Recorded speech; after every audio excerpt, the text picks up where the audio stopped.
পাঠাইছেন কি দিয়া? কিতাব দিয়া পাঠাইছেন। কিতাবটা কি? আল কোরআন। এটা মুমিনের পথ প্রদর্শক, মুমিনের একটা গাইডলাইন।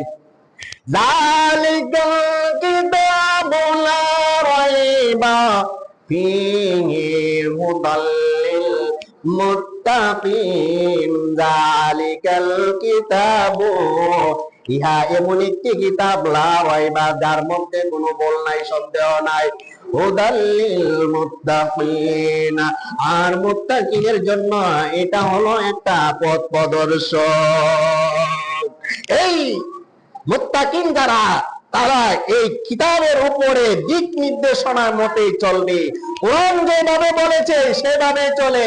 কোরআন বলেছে হালালকে হালাল বলো, এই মুত্তাকিন যারা, তারা হালালকে হালাল বলে। কোরআন বলেছে হারামকে হারাম বলো, মুত্তাকিন যারা, তারা এটাকে হারামকে হারামই বলে, এটাকে হালাল কখনো বলে না।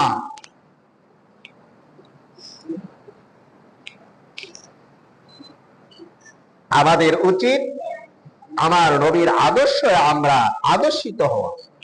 কে কি বলল সেটা আমার দেখার বিষয় নাই, কে কি বলল সেটা দেখার বিষয় নাই। সত্য কথা বলবেন, সত্য থেকে সত্যর প্রতিবাদ করবেন। হয়তো আপনার পক্ষে কেউ থাকবে না, থাকবেন কে? আল্লাহ। সুবহানাল্লাহ বলেন। থাকবেন কে? আল্লাহ। হয়তো আপনি দুনিয়াতে কষ্ট পাবেন, আর মুমিনের জন্য দুনিয়াটা একটা কষ্টের জায়গায়, এটা মনে করে নিতে হবে। এই দুনিয়াটা মুমিনের জন্য আরামের জায়গা নয়। আল্লাহ পাক রব্বুল আলামিন অন্য এক আয়াতে বলেন যে আমি মুমিনের জান মাল যা কিছু আছে আমি জান্নাতের বিনিময় ক্রয় করে নিয়েছি। সুবহানাল্লাহ বলেন। সুবহানাল্লাহ। কিসের বিনিময়? জান্নাতের বিনিময়ে। জান মাল দুইটাই। মুমিন যারা, তারা কখনো ধনী হবে না। মুমিন যারা, তারা কখনো সংসারের প্রতি আকৃষ্ট হবে না। মুমিন যারা, তারা কখনো টাকা পয়সার প্রতি আকৃষ্ট হবে না। মুমিন যারা, তারা কখনো এই পৃথিবীর রূপ লালসার প্রতি আকৃষ্ট হবে না। তারা চিন্তা করবে একটাই, যে আমি আল্লাহকে কিভাবে খুশি করতে পারি।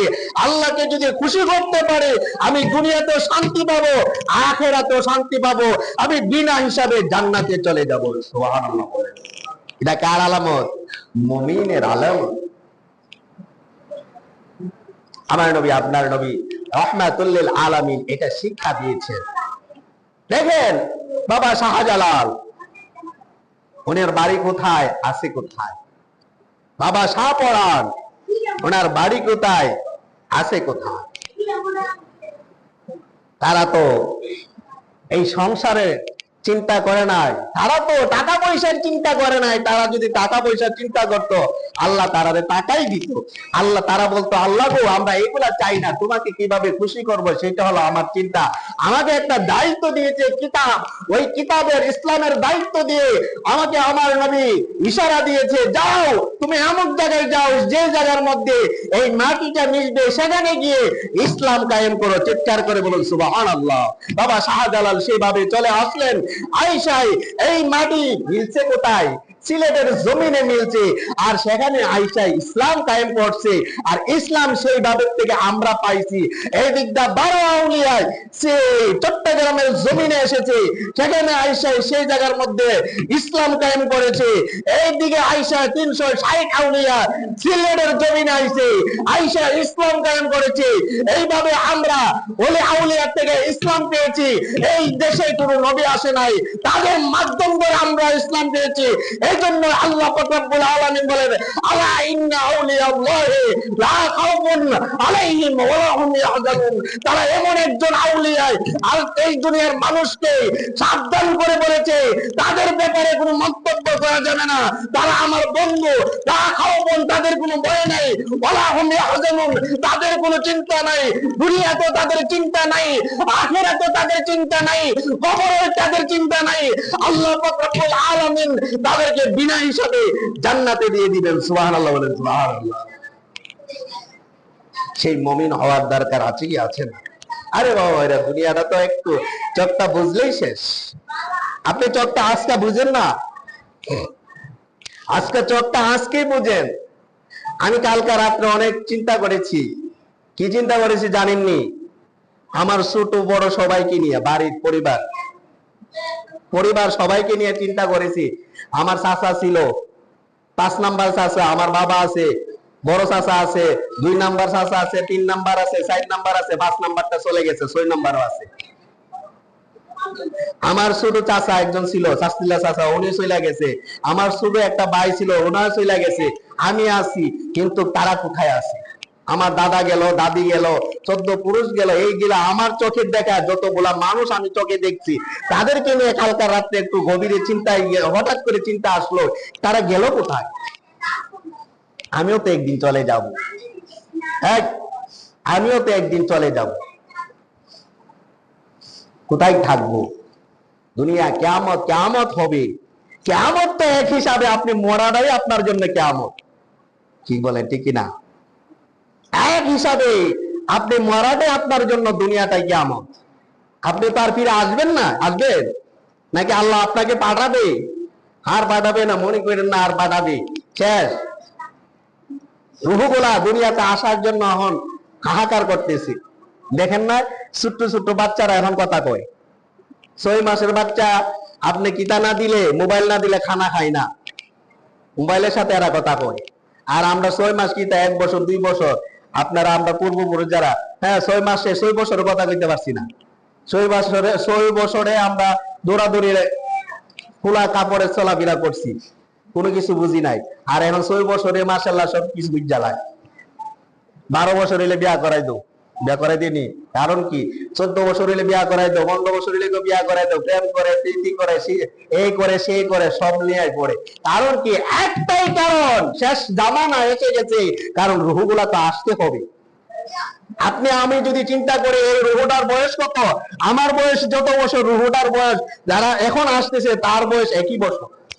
রুহ আল্লাহ একসাথে সৃষ্টি করেছে। রুহকে একসাথে সৃষ্টি করে ধারাবাহিক ভাবে পাঠাইছেন, কিন্তু মৃত্যু কিন্তু ধারাবাহিক ভাবে নয়। বাবার আগে ছেলে মরবে, ছেলের আগে মা মরবে, মার আগে মেয়ে মরবে, মেয়ের আগে তার যদি কেউ থাকে তারও মরবে। এই মৃত্যুর ধারাবাহিকতা নাই, আসার একটা ধারাবাহিকতা রয়েছে। মনে রাখবেন আমার ভাইরা। কিন্তু আল্লাহকে ভয় করতে হবে, রসুলকে ভয় করতে হবে। কালকা দেখেন নাই? কালকা দেখছেন খবরে, ভারতে একটা বিমান বিধ্বস্ত হয়েছে। আল্লাহর কুদরতি লীলা খেলা বোঝা বড় দায়।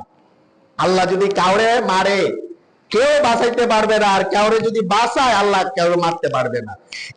242 জন যাত্রীর মধ্যে একটা লোক জীবিত ছিলেন। আল্লাহু আকবার বলে।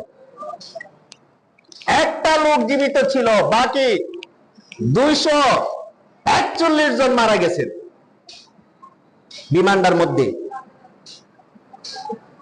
হেডলাইনে আইছে আল্লাহ কুদরতি ভাবে তাকে বাঁচাইছেন। সুবহানাল্লাহ বলেন না? আল্লাহ তারে কুদরতি ভাবে তারে বাঁচাইছেন। হেডলাইনে, টিভির হেডলাইনে আসছে। নাইলে আল্লাহ যদি বাঁচায়, মারতে পারবে কেউ? বুঝেন তো, 242 জন যাত্রী নিয়ে রওনা দিয়েছে। এটা ওঠার সময় একটা কলেজের হোস্টেলের সাথে ধাক্কা লাগছে। ধাক্কা লাগার সাথে সাথে এই বিমানটা কি হলো, বিধ্বস্ত হয়ে গেল, আগুন ধরে গেল।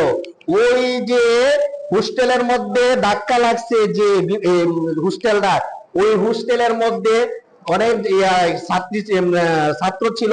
5 জন ছাত্র মারা গেছে। তারা কি ভাবছিল আমরা এই মুহূর্তে মারা যাব? আর যে 242 জন যাত্রী লইয়া রওনা দিছিল, 241 জন লোক কি ভাবছিল আমরা মারা যাব এই বিমানে? আর একজন কি ভাবছিল যে আমি বাঁচবো? 242 জন, আমি বাচ্চা গেলাম যে আল্লাহর কি লীলা খেলা। এই জন্য বাবা ভাইরা, সব জায়গার মধ্যে আপনারা যখন চলাফেরা করবেন, আল্লাহকে স্মরণ করবেন, আল্লাহকে স্মরণ করবেন। আমরা গাড়িটা কিন্তু হাওয়ার উপরে চলে। এই গাড়িটা কি হাওয়ার উপরে চলে। হাওয়াটার উপরে কিন্তু আমরা গাড়ির উপরে বসে থাকি। এই গাড়িটার মধ্যে যখন বসবো, একটা দোয়া আছে, সেই দোয়াটা পড়ে আমরা উঠবো। বিসমিল্লাহি মাজরিহা ওয়া মুরসাহা ইন্না রাব্বি লাগাফুরুর রহিম এই দোয়াটা পড়বো। তাও যদি আপনি না পারেন, বিসমিল্লাহ বলে আল্লাহর নাম নিয়ে উঠবেন। আল্লাহ তুমি হায়াত মওতের মালিক, তোমার নামের উপরে আমি এই গাড়িটার মধ্যে উঠলাম, তুমি বাঁচানেওয়ালা। সুবহানাল্লাহ বলে তুমি আমার জাবিন আর জিম্মাদার হয়ে যায়। আল্লাহ বলেন বান্দা যখন এইরকম কথা বলবে, হোক মুসলমান আর হোক হিন্দু, হোক ইহুদি, হোক নাসারা, ভগবান যদি ডাইকা যদি বলে ভগবান তুমি আমারে বাঁচাইও, যদি এই খ্রিস্টানরা বলে যে বিধাতা তুমি আমারে বাঁচাইও, এরকম নাম নিয়া আমি আল্লাহকে অনুসরণ কইরা যদি বলে কোন গাড়ির মধ্যে ওইটায় যে আল্লাহ তুমি আমাকে হেফাজত কইরা রাখো, আমি আল্লাহ আমার বান্দার সকল হেফাজত আমি আল্লাহ নিজে নিয়ে যাই। আল্লাহু আকবার বলো। আমরা তো ওটি গাড়ির মধ্যে ওইটাই নাচানাচি হাল্লাবালি শুরু করে দিই, আল্লাহর নাম স্মরণ করবো কোন সময়? মনে করি এটার মধ্যে আমরা সবকিছু না বাবা। আবার শুনছেন নাই হজের সিজনে ওই কোন দেশটার নামটা খুব আমি নতুন শুনছি, ওই দেশের 200 কতজন যাত্রী নিয়ে রওনা দিয়েছিল লোহিত সাগরের মধ্যে। মধ্য বরাবর যখন ওই বিমানটা গেছে, যাওয়ার পরে এমন ভাবে ওই সাগর টান দিছে, এক টানে ওই বিমানটাকে সাগরের মধ্যে ঢুকাই দিচ্ছে। আল্লাহু আকবার। লোহিত সাগর পানিটা টানে উপরের দিকে। এই জন্যই দেখবেন বিমান যখন উঠে উপরের দিকে উঠে, আর সাগরের পারে যখন সাগরের মধ্যে যখন যায়, তখন বিমানটা এভাবে থাকে, এভাবে থাকে না, এভাবে থাকে, কারণ তার উপরের দিকে থাকে, নিচে পানি তারে টানে, এভাবে চুম্বকের মতো টানে। আর যদি একটু স্লিপ কেটে যায়, তখন ওই বিমান সাগরের মধ্যে পড়ে যায়। পড়ে গেছে, ওই যাত্রী সব মারা গেছে। তবে ওই যাত্রীরা ভাগ্য ভালো, তারা জান্নাতি। সুবহানাল্লাহ সুবহানাল্লাহ। তারা কোথার উদ্দেশ্যে রওনা দিয়েছিল? কাবার উদ্দেশ্যে। কোথায়? কাবা হজ করার জন্য। আল্লাহ রাসূল বলেছেন, আল্লাহ বলেছে যে ব্যক্তি নিয়ত করবে, নিয়ত করার পরে যদি সে নিয়ত করার বলে টাকা জমা দিছে, সে যেতে পারে না, রাস্তা দিয়ে রওনা দিচ্ছে, কোন অবস্থায় যদি মারা যায়, ওই ব্যক্তির জীবনের গুনাহ আমি আল্লাহ মাফ করে তার আমি জান্নাতে দিয়ে দিই। সুবহানাল্লাহ বলে তার জীবনের গুনাহ মাফ। মাসুম, সে যেভাবে ছোট্ট মাসুম বাচ্চায় পৃথিবীতে জন্মগ্রহণ করে, ওইভাবে যেন সে ফিরে আবার নতুন করে জন্মগ্রহণ করলো, আমি আল্লাহ তার বিনা হিসাবে কোথায় দিয়ে দিব? জান্নাতে দিয়ে দিব। আমার বন্ধুরা, বিনীত অনুরোধ আপনাদের কাছে, যাই কিছু করে দুইটা জিনিস মনে রাখবেন। আমি খতিব, খতিবের দায়িত্ব মানা আপনাদের, দায়িত্ব বলা কি, দায়িত্ব বলা মানা কি আপনাদের ব্যাপার। মানলে মানবেন, না মানলে নাই। আমার তো কইতে পারতাম না যে খতিব সাহেব আপনি কিছু কর নাই। একটা জিনিস মনে রাখবেন, মসজিদে যখন আজান দিবে, মসজিদের আশেপাশে কাজের যদি থাকে, কাজটা বন্ধ করে দিবে, আদব রক্ষা করবে, আদব রক্ষা করবে। আরে আপনার যদি এই মুহূর্তে মৃত্যু হয়ে যায়, আপনি যদি একটা দুর্ঘটনা ঘটে যায়, আপনি রাস্তা দিয়ে যাচ্ছেন, এই বেয়াদবি এই কারণে একটা দুর্ঘটনা তো আপনার ঘটতে পারে, ঘটে গেলে আপনি কি করবেন? কারে দুষবেন? কারে কিছু বলবেন? সবার কর্তব্য এই মসজিদের আদব রক্ষা করা, নারী কোন পুরুষ কোন, নারী কোন পুরুষ কোন, মানেন না মানে এটা আপনার ব্যাপার, সবার কর্তব্য। জুম্মার দিন জুম্মার নামাজ আমরা প্রতি শুক্রবারে নামাজ পড়তে আসি। এই সময় মসজিদের পাশে, মসজিদের সাথে কাজ করা একটু বন্ধ রাখেন না, একটা ঘন্টা পরে কাজ করেন না। এটা কিন্তু মসজিদের আদবের মধ্যে পড়ে, ঠিক কিনা আমার বাবারা? কথা বলবেন, ঠিক কিনা? এটা আমার বলার কর্তব্য, মানলে না মানলে এটা আপনার ব্যাপার। এইগুলা মানুষও সমালোচনা করে, কারণ সমালোচনার পাত্র হবেন না কখনো।